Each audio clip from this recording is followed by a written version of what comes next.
Bienvenidos a un nuevo vídeo de este canal de Agronews Castellano, en el que vamos a repasar lo que ha sucedido en la sesión del 17 de marzo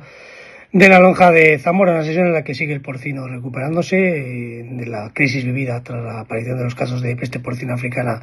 en Cataluña, y así vemos como hay una subida de 6 céntimos en el cebo, de tal manera que tanto el selecto como el graso se colocan a 1,217 euros por kilo en el mercado zamorano. Por su parte, el normal, con esa misma subida, pasa a cotizar a 1,205 euros por kilo.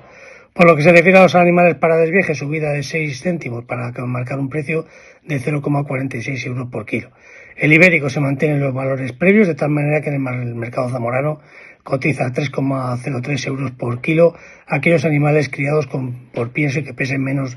de 150 kilos.